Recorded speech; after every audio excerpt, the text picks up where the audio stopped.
Assalamualaikum warahmatullahi wabarakatuh. Perkenalkan, nama saya Syifa Satiranada. Di sini saya akan menjelaskan materi neuroscience tentang fungsi sistem limbik, bahasa, pikiran, mood dan emosi, belajar, memori, dan neurogenesis. Yang pertama ada sistem limbik. Jadi sistem limbik ini terletak pada bagian atas batang otak dan bagian korteks. Jadi sistem limbik ini tuh berhubungan dengan emosi dan gairah atau stimulus.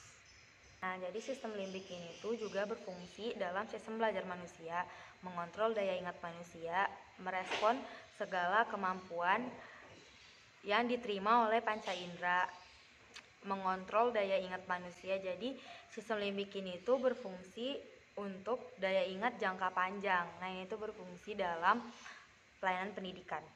Selanjutnya ada bahasa. Jadi bahasa ini adalah kemampuan mengkode ide-ide dalam bentuk sinyal untuk berkomunikasi dengan orang lain.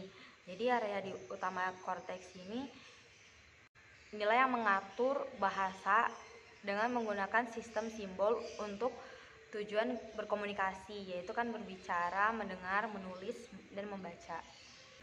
Jadi fungsi utama area kortikal pada bahasa ini tuh adalah menghasilkan grammar, ekspresi, dan penampilan.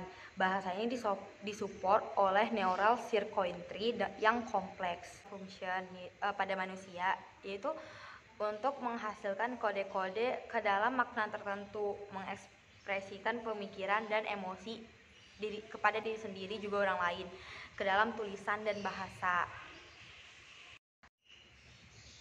Nah, jadi kalau emosi bicara itu diatur oleh Hermes per kanan. Lalu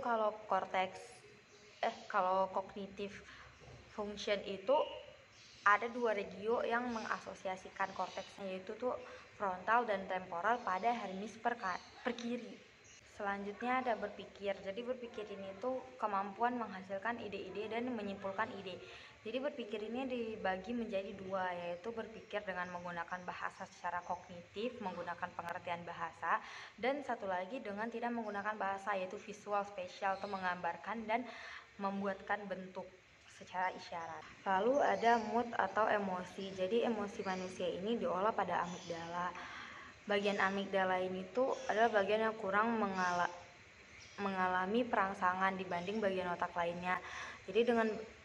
Jadi amigdala ini tuh akan menghasilkan individu yang kurang mampu memberikan makna emosional dari kejadian yang dialaminya. Jadi dalam perkembangan emosi atau mood ini tuh kan jalur rangsangannya itu mampir di neokorteks gitu. Tapi apabila jalur yang dilalui itu nggak mampir di neokorteks, maka dapat dibayangkan reaksi individu ini cenderung emosional gitu.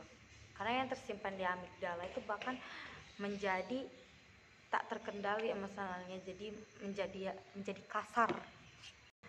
Selanjutnya ada learning dan memori. Jadi memori itu adalah fungsi otak yang kompleks dalam mengcoding atau menyimpan informasi yang diperoleh dari pengalaman gitu. Jadi ini tuh bersifat personal karena proses memori berbeda-beda setiap orangnya. Selanjutnya ada learning atau belajar. Jadi learning ini itu adalah proses kognitif yang bisa merubah perilaku karena terjadinya interaksi antara lingkungan dan genesis. Jadi learning ini ada beberapa bagian. Ada learning motor skill, yaitu menguasai lingkungan. Ada language, yaitu berkomunikasi tentang apa yang dipelajari atau mentransfernya ke orang lain dari generasi ke generasi.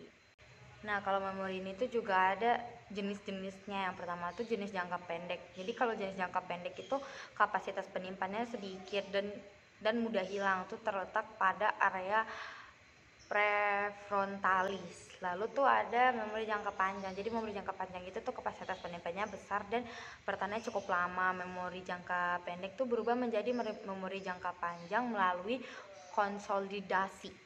Itu ada neurogenesis. Jadi proses sel sistem saraf atau neuron ini diproduksi oleh sel induk neuron yang terjadi selama perkembangan embriotik ketika sistem saraf terbentuk. Nah, jadi proses neurogenesis ini sangat ditentukan oleh interaksi intraseluler dengan adanya proses pengiriman sinyal. Neurogenesis pada usia dewasa neurogenesis pada usia dewasa akan sangat bermanfaat bagi perkembangan. Sekian video dari saya, kurang lebihnya mohon maaf. Terima kasih. Assalamualaikum warahmatullahi wabarakatuh.